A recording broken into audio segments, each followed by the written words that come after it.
আসসালামু আলাইকুম। হাসনা হেনা গার্ডেনের পক্ষ থেকে সবাইকে স্বাগতম। আমার গার্ডেনে এই মুহূর্তে আমি একটি টগর ফুলের ভিডিও নিয়ে এসেছি। আসলে দেখেন আমার ছোট্ট একটা চারা টগর ফুল গাছে মাশাআল্লাহ সমস্ত গাছে ফুল এবং কড়িতে ভরে আছে। শীত শেষ হওয়ার পরপরই আমি একটা ভিডিও এনেছিলাম যে শীতের গাছের সময় গরমকালে যে ফুলের গাছগুলো আছে ওটা অবহেলিত থাকে। সে অবহেলিত গাছগুলোকে কিভাবে পরিচর্যা করে আমরা আবার এই গরমের সময় ফুল আনার চেষ্টা করব। এই ভিডিওটা যারা দেখেছেন তারা হয়তো বুঝবেন। আমার একটা টগর ফুলের গাছের একটি শাখা ছিল, সেই শাখাটা আমি কিভাবে কাটাই ছাঁটাই করছিলাম। এই কাটাই ছাঁটাইয়ের পরে আমার এই গাছটিতে পর্যাপ্ত পরিমাণে শাখা বেরোয় আসছে, আর প্রতিটা শাখায় দেখেন ফুল এবং কড়িতে ভরে আছে। এজন্য যারাই শখের বিষয় দু একটি গাছ লাগিয়ে থাকেন, বেলকুনিতে রাখতে চান, এই গাছটা সিজন অনুসারে যখনই শীতের ফুলের জন্য গরমের দিনে ফুল গাছগুলো অবহেলিত থাকে, শীত শেষ হওয়ার সাথে সাথেই গাছগুলোকে একটু পরিচর্যা কাটাই ছাঁটাই করে পরিচর্যা করলে এভাবে গাছে ফুল দেখতে পাওয়া সম্ভব।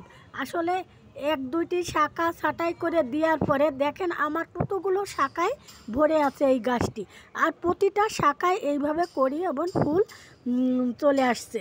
এজন্য ভাবলাম যে আমার এই ভিডিওটা আপনাদের সামনে নিয়ে আসা দরকার। এজন্যই যে যারাই শখের বিষয় গাছটি প্রতিস্থাপন করতে চান তারা এভাবেই পরিচর্যা করলে এত সুন্দর ফুল আপনারা গাছে দেখতে পাবেন। মূলত এই শীতের সিজনে পরপরই গাছটা যদি কাটাই ছাঁটাই করে আমরা সার প্রয়োগ করে রাখি তাহলে পরবর্তীতে এই শাখা বৃদ্ধি হবে। আর শাখা বৃদ্ধি হওয়ার সাথে সাথে আমরা গরমের দিনে এই বৃষ্টির সিজনে যাতে ফুল পেতে পারি সেজন্য একটা পরিচর্যা আছে। এই পরিচর্যাটাকে আমরা যে খাবারটা প্রয়োগ করব আমরা সবাই জানি, কম বেশি যারাই গাছ লাগিয়ে থাকি না কেন, পটাশিয়াম খাবার গাছ প্রয়োগ করলে গাছে পর্যাপ্ত ফুল এবং ফল আমরা পেতে পারি। এজন্য যখন শীতের সিজনে গাছটা কাটাই ছাঁটাই করে একটা খাবার দেওয়া হয়, তারপরে এক মাস গরমের এই বৃষ্টির আগ মুহূর্তে 1 থেকে 1.5 মাস আগে যদি আমরা কিছু পটাশিয়াম খাবার শুকনো কলার খোসা টুকরো করেও দিতে পারি। এছাড়াও আমাদের এসওপি সালফেট অফ পটাশ যে দানাটা আছে ওটাও দিতে পারি। লাল পটাশটা আমরা কম প্রয়োগ করতে পারি। লাল পটাশে আসলে ওইভাবে গাছের মাটিটা বেশি একটু লবণাক্ত হয়ে যায়, তারপরেও অনেক সময় ওটা বৃষ্টির দিনে কার্যকারী অনেক পোকামাকড়ও মারা যায়। তবে আমরা ঘরোয়াভাবে জৈব সারটা প্রয়োগ করতে পারলে আমাদের এইভাবে ফুল পাওয়া সম্ভব। আমি কিছু 5-6টা কলা চুলা টুকরো করে ওটা কেটে ওটা এর সঙ্গে মিশিয়ে কিছু ডিমের খোসা গুঁড়ি করে গাছে প্রয়োগ করে দিয়েছিলাম। এর মধ্যে আমি 15 দিন অন্তর অন্তর পাকা কলার খোসাটা টুকরো করে ভিজিয়ে রেখে ওই তরল জৈব সারটা প্রয়োগ করার চেষ্টা করছি। এখন দেখেন এই মুহূর্তে আমার গাছে কি সুন্দর ফুলে কড়িতে ভরে আছে। ছোট্ট একটা চারা গাছ, তারপরেও শাখাও ভরপুর হয়ে আছে, এরপরও প্রতিটা শাখায় কড়ি এবং ফুলে ভরে আছে।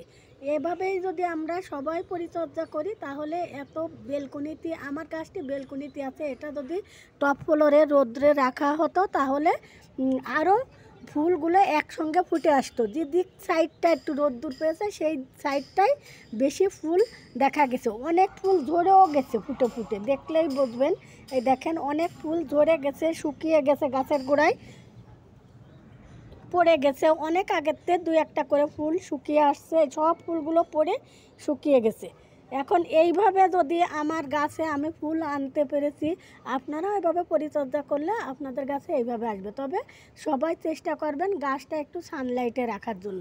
সর্বপ্রথম সেটা হচ্ছে একটা গাছের যদি উপযুক্ত মাটি থাকে তাহলে সেই গাছটা সতেজ দ্রুত বেড়ে উঠবে। এই জন্য মাটিটা তৈরির সময় আমরা সবসময় দেখব যে মাটিতে পানি ধরে রাখে না, এই জন্য ময়েশ্চার জাতীয় মাটিটা তৈরি করব। এই জন্য মাটি তৈরির সময় সবসময় 1 ভাগ বালু, 1 ভাগ ভারী কম্পোস্ট, 1 ভাগ যে কোনো গার্ডেন সয়েল দিয়ে আমরা মাটিটা তৈরি করব। তাহলে সেই মাটিতে আমাদের সহজে গাছটা ভালো হবে। এরপরে এই গাছটা আমাদের ফুল সানলাইটে রাখলে আমরা গাছ ভর্তি ফুল এইভাবে পাবো। আলো বাতাস সানলাইটে রাখলে। আর পানির বিষয়টা আমরা যখনই কড়ি আসা ধরবে তখন থেকে কড়ি আসার আগে আমরা পানিটা একটু কম দেব, আর যে পানিটাই দেবো না কেন একটু পটাশিয়াম জাতীয় পানিটা দিলে, কলার খোসা ভিজানো পানিটা দিলে অনেক ভালো হবে। আর যখনই কড়ি এসে যাবে তখনই আমরা দেখব ওর গোড়াটা শুকিয়ে গেছে কি না। শুকিয়ে যাওয়ার আগেই যদি মাটিটা বেশি ড্রাই হয়ে যায় তাহলে আমার ফুলের কড়িটা ঝরে পড়ে যাবে, ওটা আমি আর ওই কড়ি থেকে ফুলের আশা করতে পারবো না। এজন্য ওই সময়টা পানির দিকটা আমরা বেশি লক্ষ্য রাখবো। তা এইভাবেই পরিচর্যা করেই এত সুন্দর ফুল আনা সম্ভব এই টগর ফুল গাছে। তা আমার ভিডিওটা যেখান থেকেই দেখছেন না কেন সকলকে অসংখ্য ধন্যবাদ। আসসালামু আলাইকুম।